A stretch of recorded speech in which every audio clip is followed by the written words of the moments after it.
Morning.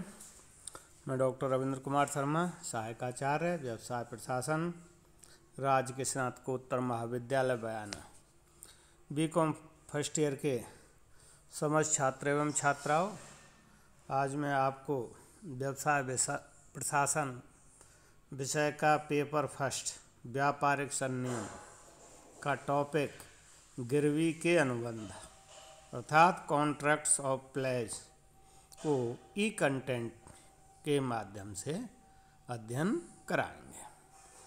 सर्वप्रथम हम इसकी अर्थ एवं परिभाषा का अध्ययन करते हैं। इसके बाद गिरवी अनुबंध के आवश्यक तत्व, इसके बाद गिरवी ग्राही के अधिकार और इसके बाद गिरवी ग्राही के कर्तव्य। ये इस टॉपिक में आज अध्ययन करेंगे। कभी कभी व्यक्तियों एवं संस्थाओं को धन की आवश्यकता पड़ती है, तब ऋण लेना पड़ता है। ऋण प्राप्त करने के लिए कभी कभी व्यक्तिगत गारंटी से काम चल जाता है, किंतु कभी कभी ऋणदाता ऋण के बदले किसी माल अथवा वस्तु की प्रतिभूति भी गारंटी के रूप में मांगता है। अतः ऋण लेने वाले व्यक्ति को अपनी किसी वस्तु अथवा माल को ऋणदाता को प्रतिभूति के रूप में सुपुर्द करना पड़ता है। ऐसा करने को ही उस माल को गिरवी रखना कहते हैं। अब हम इसकी गिरवी की परिभाषा देखते हैं। भारतीय अनुबंध अधिनियम के अनुसार गिरवी की परिभाषा क्या है?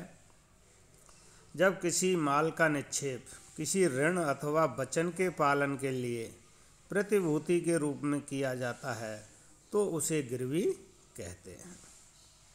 वस्तुतः गिरवी का अनुबंध एक विशेष प्रकार का निक्षेप अनुबंध है। गिरवी के अनुबंध में गिरवीकर्ता अपना माल वस्तु प्रतिभूति के तौर पर एक अनुबंध के अधीन इस शर्त पर गिरवी ग्राही को माल सौंपता है कि जब ऋण का भुगतान या किसी वचन का निष्पादन कर दिया जाएगा तब उस माल अथवा वस्तु को गिरवीकर्ता को लौटा देगा अथवा उसके निर्देशानुसार उसकी व्यवस्था कर दी जाएगी।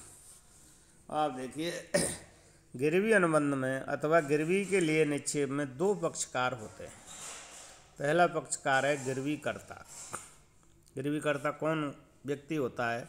माल का स्वामी या ऋणी, जो अपने द्वारा लिए गए ऋण या दिए गए वचन के पालन की प्रतिभूति देने हेतु अपने माल का गिरवी के रूप में निक्षेप करता है, उसे गिरवी रखने वाला कहते हैं या गिरवीकर्ता कहते हैं। दूसरा है गिरवी ग्राही। यह वह व्यक्ति है जो दूसरे के माल को ऋण के भुगतान या वचन के पालन की प्रतिभूति के रूप में गिरवी रखता है। इसे गिरवी रखने वाला कहते हैं, अर्थात इसका दूसरा नाम है गिरवी ग्राही। तो ये दो पक्षकार इसमें प्रमुख रूप से होते हैं, गिरवीकर्ता और गिरवी ग्राही। इसके बाद है कि गिरवी के अनुबंध के क्या आवश्यक तत्व हैं। कौन कौन से आवश्यक तत्व हैं? इसके निम्नलिखित आवश्यक तत्व हैं, जिनमें पहला है जमानत के लिए निक्षेप। गिरवी जमानत के लिए निक्षेप होता है। यह किसी ऋण के भुगतान या वचन के पालन के लिए दी गई जमानत हेतु निक्षेप है।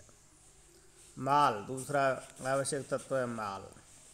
गिरवी माल की ही हो सकती है। माल में सभी चल संपत्तियां, मुद्रा तथा बाद योग्य दावों को छोड़कर सम्मिलित हैं। फिर है तीसरा तत्व विद्यमान माल।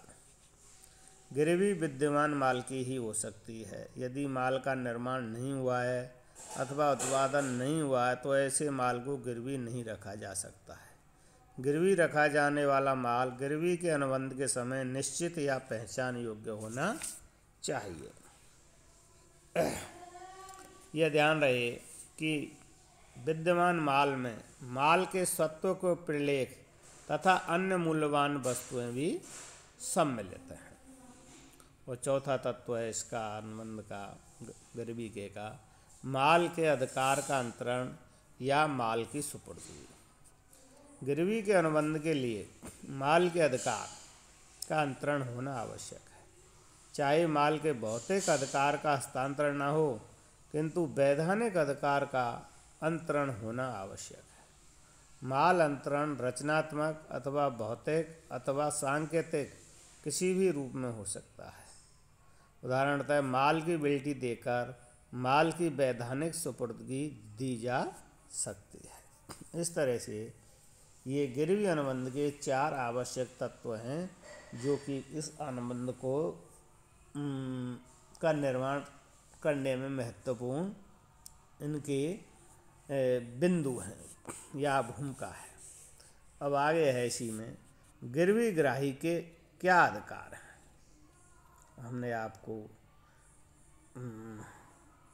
7 अधिकारों का वर्णन कर रहे हैं किया है आपके कंटेंट में, जिसमें पहला अधिकार है माल पर ग्रहणाधिकार।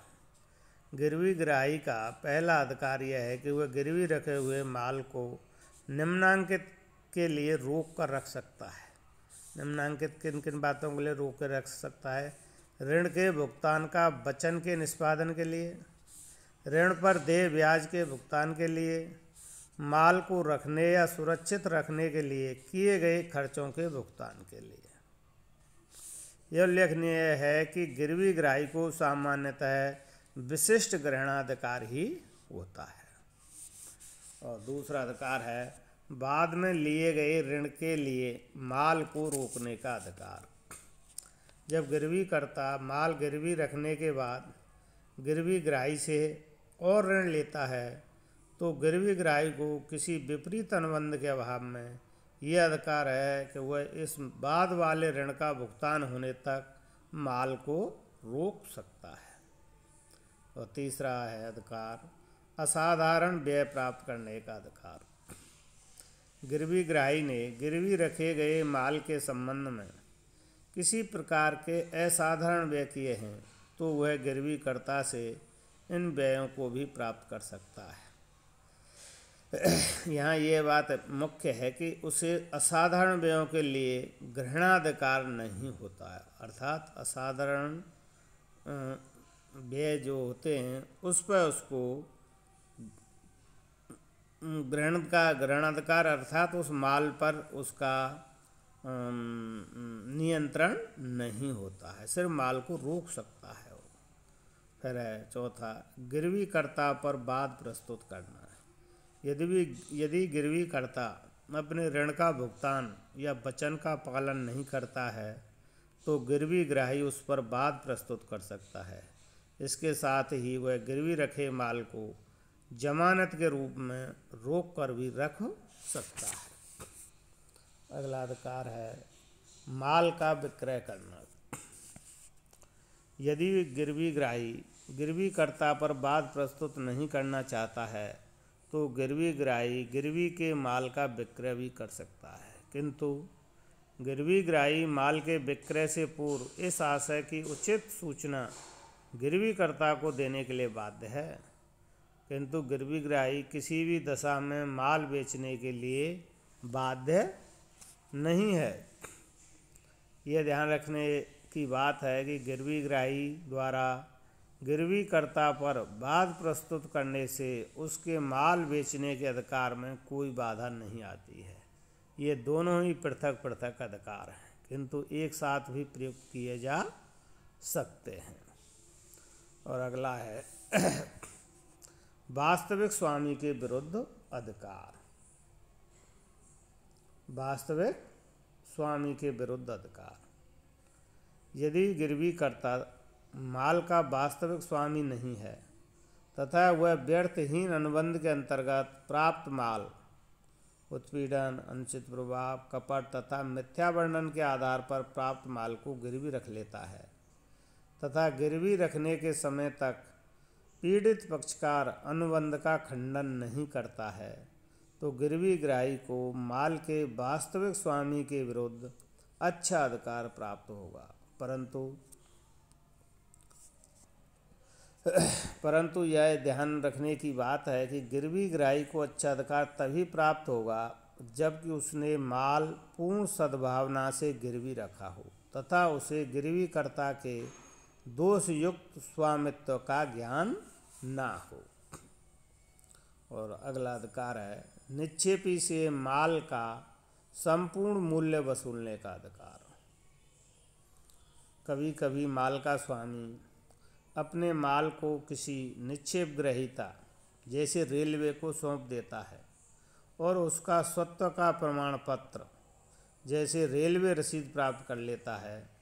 ऐसे में यदि माल का स्वामी चाहे तो उन स्वत्व के प्रलेखों को गिरवी रखकर ऋण प्राप्त कर सकता है। ऋण प्राप्त करने के बाद यदि निक्षेप ग्रहीता रेलवे उस माल को खो देता है या नष्ट कर देता है तो गिरवी ग्राही को रेलवे से उस माल का संपूर्ण मूल्य प्राप्त करने का अधिकार होता है, न कि केवल गिरवी ग्राही द्वारा दिए गए ऋण की राशि को ही। इस तरह से ये गिरवी ग्राही के जो 7 अधिकार हमने बताए ये बहुत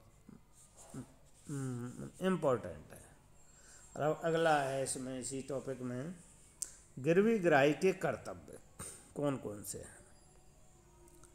गिरवी ग्राही के प्रमुख कर्तव्य हैं जिनको कि हमने आपको 8 कर्तव्यों को इस ई कंटेंट में आपको बता रखा है। जिनमें पहला है उचित देखरेख, अर्थात किसकी देखरेख? माल की उचित देखरेख।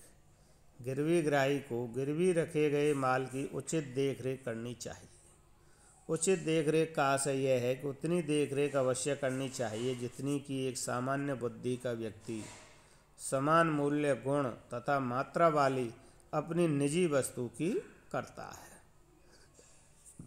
दूसरा कर्तव्य है निजी उपयोग में नहीं लेना। गिरवी ग्राही को गिरवी रखी हुई वस्तु को अपने निजी उपयोग में नहीं लेना चाहिए। उदाहरण के रूप में मैं आपको एक उदाहरण दूं। यदि किसी गिरवीकर्ता ने गिरवी ग्राही के पास कोई मोटरसाइकिल गिरवी रख दी तो गिरवी ग्राही का यह कर्तव्य है कि उस मोटरसाइकिल को वो अपने काम में नहीं लेने का कर्तव्य, अर्थात उसको वो चलाने के लिए उसको अधिकार नहीं होता है, सिर्फ उसका निक्षेप है। तीसरा है वस्तु को अपने लिए नहीं खरीदना। गिरवी ग्राही व्यक्ति का यह भी कर्तव्य है कि यदि गिरवीकर्ता ऋण का भुगतान नहीं करता है तो उसे गिरवी रखी हुई वस्तुओं को स्वयं को नहीं खरीदना चाहिए, उसे बाजार में ही बेचकर उसका उचित मूल्य वसूल करना चाहिए। अगला कर्तव्य है अतिरिक्त राशि को लौटाना। यदि गिरवी ग्राही को अपने ऋण के भुगतान के लिए गिरवी रखी हुई वस्तु को बेचना पड़े तो प्राप्त राशि में से अपने ऋण को अपलिखित करने के बाद शेष राशि को गिरवीकर्ता को लौटा देनी चाहिए। अगला है माल वापस करना।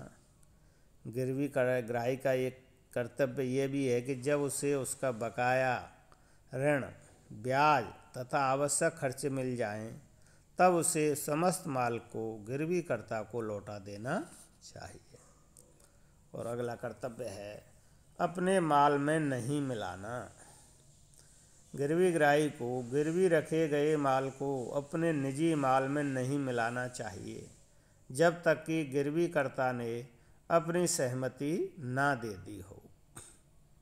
और अगला है इसका शर्तों के अनुसार कार्य करना। गिरवी ग्राही को गिरवी के अनुबंध के अनुरूप ही कार्य करना चाहिए तथा गिरवी की शर्तों के विरुद्ध कार्य नहीं करना चाहिए। और अगला कर्तव्य है असाधारण व्ययों के लिए वस्तु को ना रोकना। गिरवी ग्राही का एक वैधानिक कर्तव्य यह भी है कि उसे गिरवी के माल के संबंध में हुए असाधारण व्ययों के लिए माल को नहीं रोकना चाहिए। और अंतिम इसका है कर्तव्य वृद्धि या लाभ को वापस करना। यदि गिरवी रखे हुए माल में वृद्धि हो जाती है तो किसी विपरीत अनुबंध के अभाव में उस माल में हुई वृद्धि या लाभ लौटाने का कर्तव्य है। माल में अब वृद्धि या लाभ से क्या आशा है। जैसे मान लो किसी व्यक्ति ने गिरवी ग्राही के पास में कोई वो भैंस गिरवी रखी, और भैंस क्या है, भैंस ने 1 महीने बाद उसने उसके बच्चे को जन्म दिया, तो उससे इसमें माल में वृद्धि हो गई। माल में वृद्धि हो गई यानी पहले एक वो भैंस गिरवी रखी थी, लेकिन उसका बछड़ा भी हो गया, तो माल में वृद्धि हो गई। तो उसको भैंस प्लस उसके बच्चे को लौटाने का भी उसका कर्तव्य है। इस तरह से ये आज हमने आपको गिरवी के अनुबंध में गिरवी का अर्थेम परिभाषा, गिरवी में कौन कौन से पक्षकार होते हैं, गिरवी कर्ता और गिरवी ग्राही, और फिर इसके गिरवी अनुबंध के कौन कौन से आवश्यक तत्व हैं जिनसे गिरवी का अनुबंध, वैध अनुबंध का निर्माण होता है। इसके बाद गिरवी ग्राही के अधिकार और उसके बाद गिरवी ग्राही के कर्तव्यों का अध्ययन किया। यहाँ हम आपको छात्रों एवं छात्राओं में ये बताना चाहता हूँ इस टॉपिक में, गिरवी का अनुबंध एक निक्षेप का अनुबंध की तरह है। सामान्यतः लोग गिरवी के अनुबंध और निक्षेप के अनुबंध में कोई अंतर नहीं करते हैं, किंतु गिरवी का अनुबंध बिल्कुल अलग अनुबंध है और निक्षेप का अनुबंध बिल्कुल अलग अनुबंध है। दोनों की जो शर्तें हैं अनुबंध की, वो दोनों की अलग अलग हैं और उनके आवश्यक तत्व भी अलग अलग। निक्षेप के अनुबंध को हमने आपको पहले हम इसमें पढ़ा चुके हैं। वैसे अगर देखा जाए तो गिरवी का अनुबंध एक प्रकार से विशेष निक्षेप का अनुबंध है, जिसके अंतर्गत प्रक्रिया माल को गिरवी रखने की प्रक्रिया निक्षेप के समान ही है। लेकिन इसमें एक मैं आपको सामान्य एक प्रमुख अंतर सा बता दूं। निक्षेप के अनुबंध में जो उद्देश्य होता है वो निक्षेप ग्रहीता तथा निक्षेपी दोनों में से किसी के भी अथवा दोनों के उद्देश्यों को पूरा करना हो सकता है। और गिरवी के अनुबंध में ऋण के भुगतान का या वचन के निष्पादन का विश्वास दिलाना होता है। अर्थात ये गिरवी में वस्तु अथवा माल को निक्षेप तो किया जाता है, किंतु वो प्रतिभूति के रूप में, जमानत के रूप में प्रतिभूति को रखा जाता है, या किसी वचन के पालन के लिए उसको गिरवी के रूप में रखा जाता है। प्रक्रिया निक्षेप की से, लेकिन उद्देश्य अलग है।